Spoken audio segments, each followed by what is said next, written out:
ખતરનાક એક્ટિંગ કરે છે આ સ્ત્રી. હો, લાગે છે એની માના પેટમાંથી એક્ટિંગ શીખીને આવી છે. એનો ભાઈ પણ એક્ટર છે કે હું? મતલબ મારી હારી પ્રેમ ભરી વાતો કરે છે, એ બધું નાટક છે.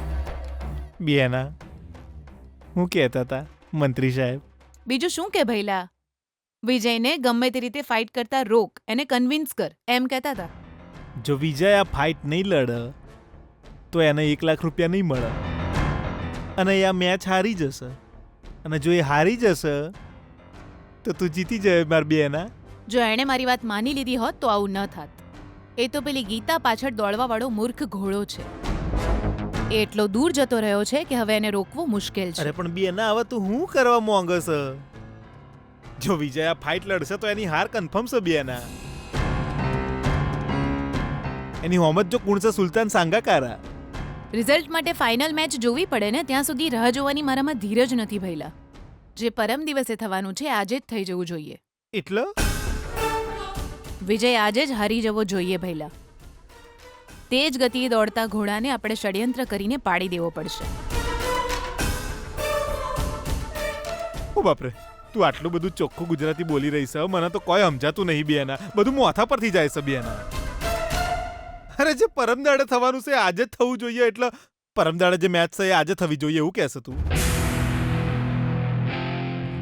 ફાઇનલ મેચ ભલે ન હોય, પણ હું આજે જ વિજય અને સુલતાનને લડાવીને જ રહીશ.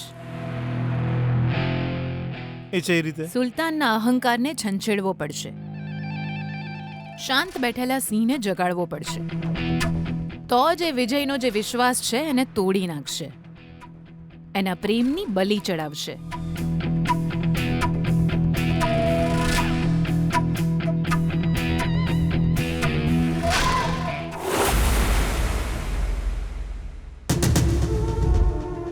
વિજય, અત્યારે જ જઈને તું ફાઇનલ મેચ નહીં લડે એવું તારા કોચને કહી દે. જા.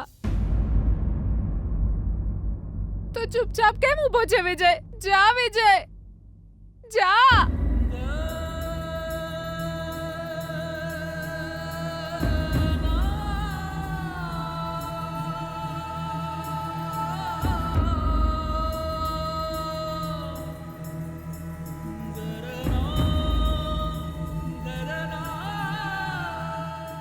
ગીતા, હું તને બહુ પ્રેમ કરું છું ગીતા. તારી સાથે જીવવાની તક હું મારા હાથમાંથી જવા નહીં દઉં ગીતા.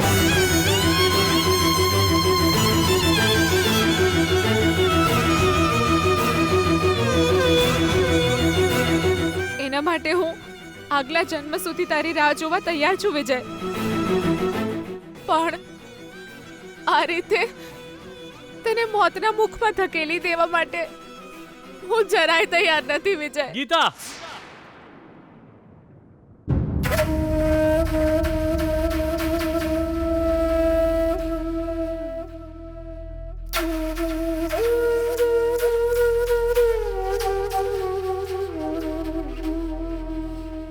પ્લીઝ ગીતા, વારંવાર આવી વાતો ન કરતું. ભલે તું ગમે તે કહે, પણ હું આ ફાઇટર સાથે જરૂર લડીશ. હવે તું કઈ ના બોલતી. હા, આ મારો નિર્ણય છે, મારી જિંદગી છે. મારે જે કરવું છે મને કરવા દે તું. આ ખાલી તારી જિંદગી છે એવું તને લાગે છે? એમાં હું નથી વિજય.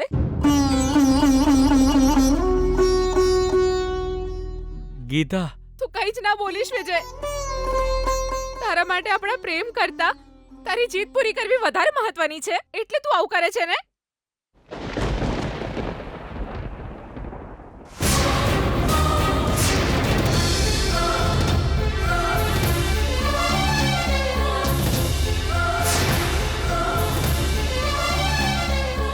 કઈ પણ થાય તો સુલતાન સાથે નહીં લડે. તારે મારા સમજે વિજય.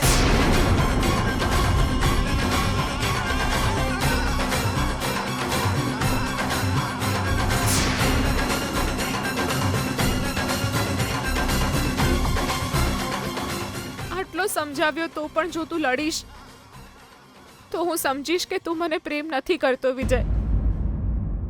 સમજીશ કે તું મારા માટે મરી ચૂક્યો છે.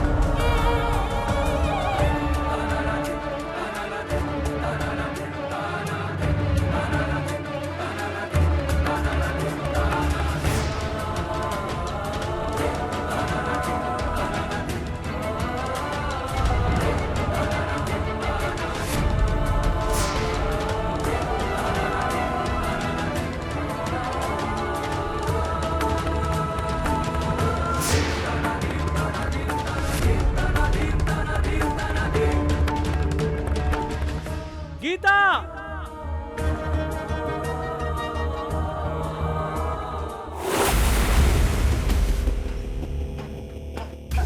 સુલતાનભાઈ ફોન આવી રહ્યો છે.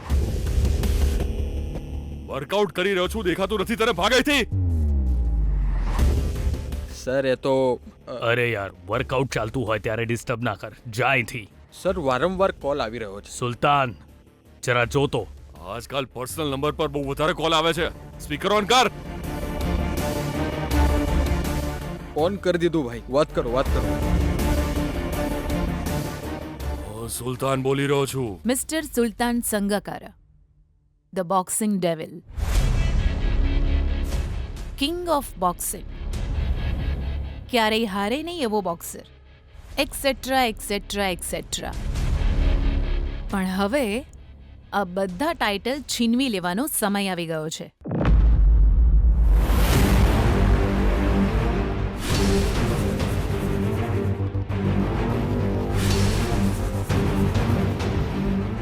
એ કોણ બોલે છે તું? કોણ બોલું છું એ જાણીને તું શું કરી લઈશ?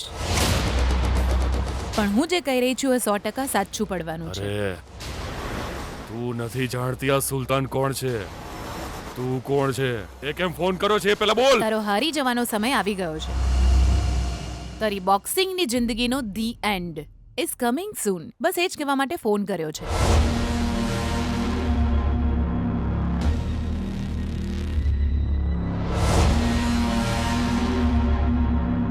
તું મને ગુસ્સે કરી રહી છે? પહેલા મારી વાત ધ્યાનથી સાંભળી લે. મને લાગતું હતું કે બોક્સિંગની દુનિયાનો તું ખરેખર સુલતાન છે, પણ તારી મોનોપોલી તોડવા માટે એક નવો બોક્સર આવી ગયો છે. તું એ વાત તો જાણતો જ હોઈશ. એ તને મારીને તારા શરીરના એક હાડકા ભાંગીને ભૂક્કો કરી નાખશે. બોક્સિંગની દુનિયામાંથી તારું નામો નિશાન મિટાવી દેશે. અત્યાર સુધી તું બધાને હોસ્પિટલ પહોંચાડતો હતો ને, પણ હવે જ્યારે તને એ મારશે તો તું હોસ્પિટલ નહીં, સીધો સ્મશાને પહોંચી જઈશ.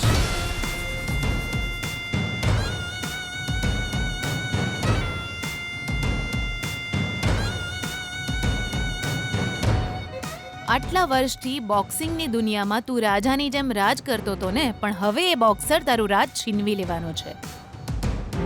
હારવા માટે તૈયાર થઈ જા, સાથે મરવા પણ તૈયાર થઈ જા. એ કોણ છે તું? મને હરાવવા વાળો બોક્સર હજુ સુધી પેદા જ નથી થયો,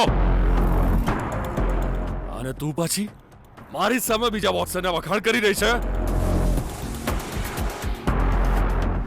કોણ છે? કોણ છે? કોણ છે? વિજય.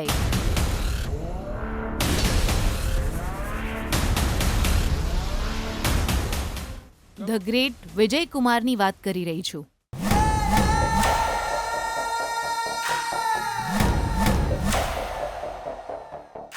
ફાઇનલ મેચમાં તારે એની સાથે જ લડવાનું છે.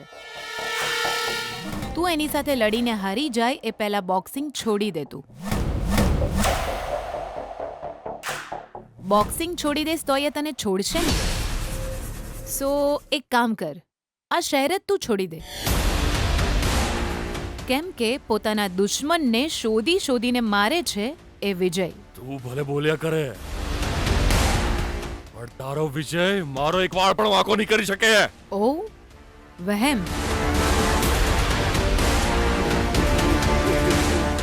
તારી સાથે તારો વહેમ પણ બહુ જ જલ્દી બળીને રાખ થઈ જશે. તારો જીવ તું બચાવી શકીશ જો તું એવો વહેમ રાખીશ તો તારી વાર્તા પૂરી.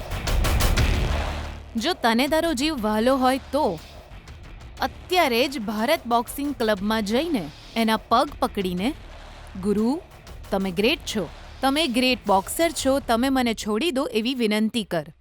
એ તને છોડી દેશે.